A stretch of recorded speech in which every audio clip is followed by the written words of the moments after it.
तो एक साधु एक जो है मुनि होते हैं वो बताते हैं कि आप क्या कीजिए अपना एक स्वर्ण का क्या कीजिए एक रथ बनाइए स्वर्ण का और उसको आप जब जो है हल बनाइए सॉरी एक हल बनाइए और उसको चलाइए तब वर्षा होगी। तो जनक महाराज कहते हैं ठीक है ऐसा ही करते हैं। तो वैसे ही होता है सारा स्वर्ण इकट्ठा किया जाता है सारे उनके जो कोष होता है धन का जहाँ धन राजा अपने धन एकत्रित करते थे ना सब खोल दिया जाता है और एक स्वर्ण का जो है हल बनाया जाता है बहुत बड़ा सा। फिर एक परिस्थिति एक अनुकूल ग्रह नक्षत्र और मुहूर्त देख के उसको चलाया जाता है। जैसे ही और वो अपनी पत्नी के साथ चलाना था उनको। तो जैसे ही जो है जनक महाराज और उनकी धर्मपत्नी वो हल को चलाते हैं। तो हल को चलाते चलाते क्या होता है कि जैसे ही हल को चलाते हैं तो आसमान में बादल आने शुरू हो जाते हैं और थोड़ा और चलाते हैं जब चलाते हैं आगे चलाते हैं तो एक सीधी लकीर बन जाती है। तो और सीधी लकीर जैसे बनती है और वहां पर उनका हल एक जगह पे आके रुक जाता है। तो आगे ही नहीं बढ़ पाता बहुत ही वो लगाते हैं परिश्रम करते हैं नहीं बढ़ पाता। तो जैसे ही उस स्थान को खोदा जाता है उस स्थान में से एक बॉक्स निकलता है। उस बॉक्स में कौन होता है सीता महारानी होती है। तो एकदम दिव्य कन्या मतलब एकदम स्वर्ण के जैसी सुंदर जैसे सीता जैसे हमारी राधा रानी को बोला जाता है ना तप्त कांचनी। तो इस तरह से इतनी सुंदर थी वो। और क्योंकि वो भूमि से उत्पन्न हुई थी क्योंकि उन्हें भूमि से उत्पन्न है तो भूमिजा भी कहते हैं। ठीक है। और क्योंकि जमीन पे सीधी लकीर बनी थी तो उन्हें सीता भी कहा जाता है। ठीक है। इस तरह से बहुत सारे नाम है जानकी भी कहते हैं और बहुत उनके नाम है। तो आगे चलते हैं स्टोरी में जैसे जैसे वो बड़ी होती हैं और बड़ी होती हैं और मतलब अद्भुत कन्या है अद्भुत कन्या मतलब ऐसी नहीं कोई साधारण कन्या हो। तो परशुराम का जो है एक उनके महल में एक परशुराम जी का ना एक वो रखा हुआ था एक धनुष बाण धनुष। उस धनुष को जो है बहुत पूजा करते थे जनक महाराज धूप बत्ती वगैरह दिखाते थे आप ऐसे समझ लो। अब एक बार छोटी थी वो 8 साल जैसे ही वो छोटी मतलब 8 साल तो नहीं कहूंगी इससे थोड़ी और छोटी थी। तो अपनी सखियों फूल भगवान की पूजा के लिए फूल चाहिए थे। तो अब 4 बहनें थी है ना धीरे धीरे बाकी की जो उनके चाचा थे उनकी चाचा की जो बेटियां थी वो भी हो गई। तो चारों बहनें और आपस में एक दूसरे के साथ अत्यंत प्रेम था। तो चारों बहनों का नाम था सबसे बड़ी तो थी सीता जी और उसके बाद थी उर्मिला मांडवी श्रुतकीर्ति ये चारों नाम था चारों बहनों का। तो आपस में वो फूल वगैरह तोड़ रही थी भगवान की पूजा के लिए। फूल तोड़ते तोड़ते बगीचे में फूल तोड़ रही हैं बहुत सारे वहां फ्लावर्स थे तोड़ती हैं। तो अब सीता जी थोड़ी हाइट में अपनी बहनों से बड़ी थी। तो तोड़ दे बड़े बड़े जहां जहां उनका हाथ जाता था तोड़ लेती थी। तो अब कुछ फूल थोड़ी और ऊंचाई पे लगे हुए थे कभी कभी होता है ना ऐसे पेड़ जिनके ऊपर के साइड फ्लावर्स होते हैं।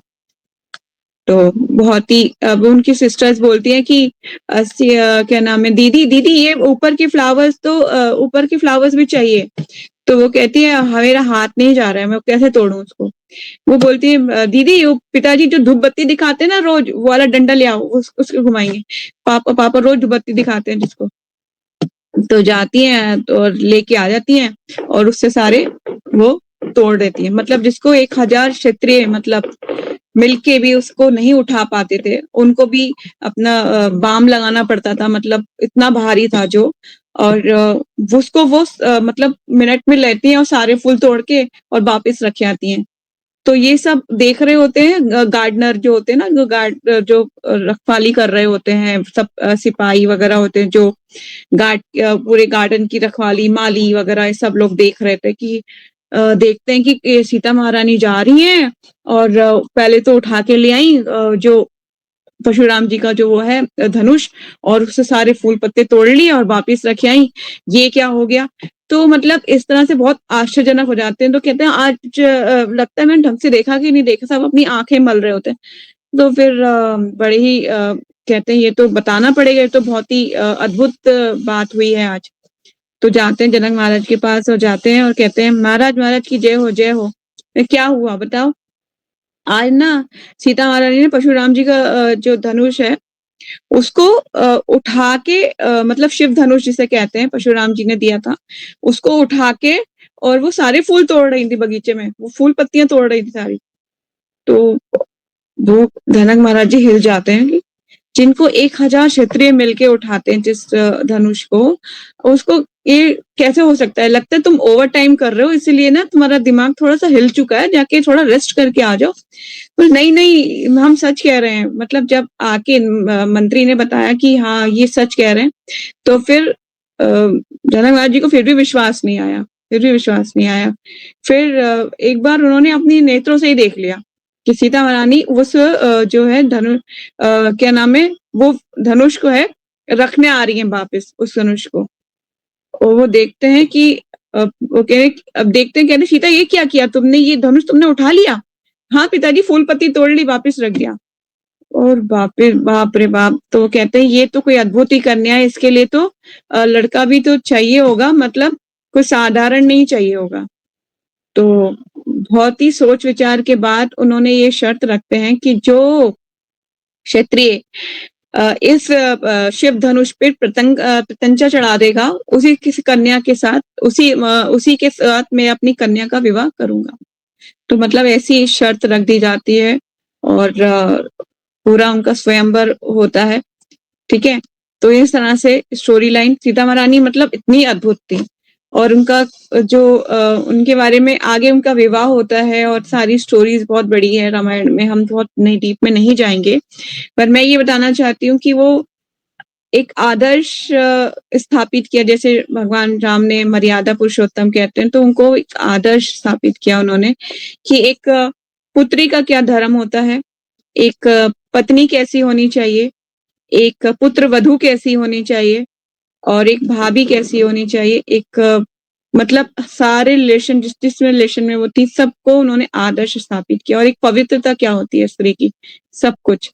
तो मतलब उनके हमें कैरेक्टर से ये सीखना चाहिए कि उनसे ये कल उनका अपीयरेंस जो है तो उनसे ये प्रेयर करनी चाहिए, हे सीता महारानी काइंडली ब्लेस मी, मुझे ब्लेस कीजिए, मैं इतनी पतित हूँ, मैं मतलब आपकी वर्शिप करने के लायक भी नहीं हूँ, पर मैं आपसे ये प्रार्थना करती हूँ कि आप मुझे जो है पवित्रता प्रदान कीजिए और एक मैं आदर्श स्थापित कर सकूँ इस जीवन में, है ना?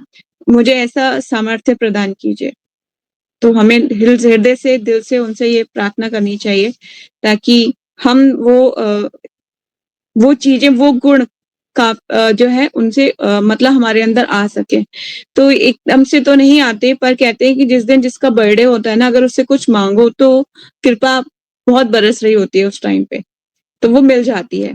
तो इसलिए हृदय से उनसे प्रार्थना करनी चाहिए कि सीता महारानी आप हमें ब्लेस कीजिए ताकि हम जो है मतलब वो गुण अपने अंदर आत्मसात कर पाएँ जो आपके अंदर थे। तो 1-2 चौपाई हम लोग कर लेते हैं, है ना? बहुत सुंदर सी हैं और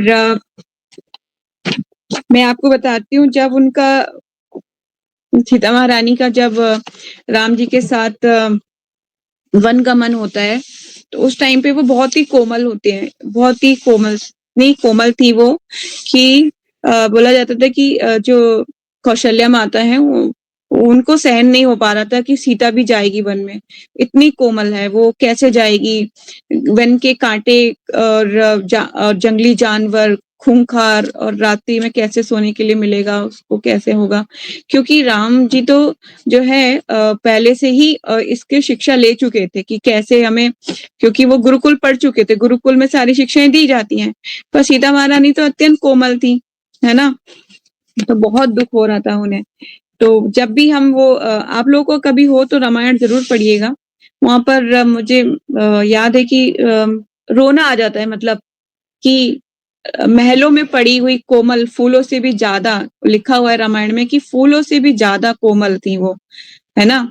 जानकी जिनको कहते थे, नाम अलग-अलग नाम है उनके, तो मतलब इतनी कोमल, इतना कोमल थी कि मतलब वनों के कांटे वो कैसे सहन करेंगी? तो मतलब दुःख हो रहा था जनक महाराज को भी, कौशल्या माता और सबको दुःख हो रहा था, कैसे सहन करेंगी वो? तो हम जो है एक बार सुंदरकांड से कुछ चौपाई वगैरह पढ़ लेते हैं, ठीक है? बल्कि रामायण इतना सुंदर ग्रंथ है, इतना सुंदर ग्रंथ है कि इसमें हर एक के लिए कुछ ना कुछ लेसन जरूर है। ठीक है, कि हमें कैसे अपने जीवन में क्या क्या आचरण करना चाहिए, कैसे रहना चाहिए, सब कुछ।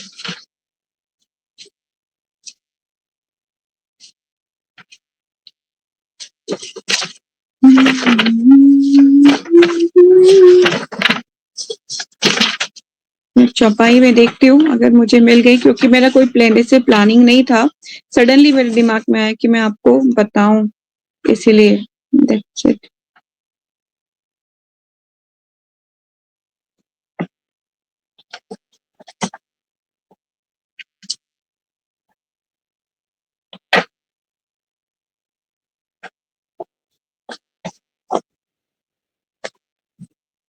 बल्कि एक बार क्या होता है कि जब हनुमान जी लेने आते हैं, कहते हैं जब मिलते हैं अशोक वाटिका में, तो बोलते हैं सीता महारानी से, माता आप चलिए, अभी मैं आपको अभी अपने अपने जो है कंधों पर बिठा के ले जा सकता हूँ। तो वो ये उत्तर देते हैं कि नहीं, मैं तुम्हारे कंधों पे नहीं बैठ सकती पुत्र, क्योंकि मुझे परपुरुष का जो है स्पर्श नहीं करना है। परपुरुष का स्पर्श मैंने किया तो मेरी पवित्रता नष्ट हो जाएगी। तो बोलते हैं माता आप ऐसा क्यों कह रही हैं? तो बोलती हैं कि क्योंकि मैं चाहती हूँ कि भगवान राम स्वयं आए और आके मुझे यहाँ से छुड़ाएं और ये यश उन्हीं को मिले। मतलब और टाइम रहने को तैयार थी, इसीलिए कि वो भगवान को भगवान श्री राम को यश दिलवाना चाहती थी और अपनी पवित्रता बनाए रखना चाहती थी। तो बहुत सारे रीजन वो देती हैं कि मैं ऐसा नहीं कर अपने मतलब अपनी रावण मुझे उठा के ले आया, वो मेरी मजबूरी थी। वो मेरा स्पर्श किया रावण ने, वो मेरी मजबूरी थी। वैसे शास्त्र तो बोलते हैं कि स्पर्श वो कर ही नहीं सकता था, वो छाया सीता थी जिनका स्पर्श उसने किया। पर वो ये तर्क देती हैं उस टाइम पे कि रावण मुझे जबरदस्ती ले आया, वो मेरी मजबूरी थी, पर स्वेच्छा से मतलब अपनी इच्छा से मैं परपुरुष का जो है स्पर्श नहीं करूंगी, इससे मेरी पवित्रता नष्ट हो जाएगी। तो कैसी होती है पतिव्रता स्त्री, और वो हमें सीता महारानी के कैरेक्टर से सीखने को मिलता है। ठीक है, तो मुझे अभी वो चौपाई नहीं मिल रही है, तो आज की क्लास से अगर अभी कुछ डाउट है आपका तो हम ले सकते हैं। किसी का कोई डाउट है?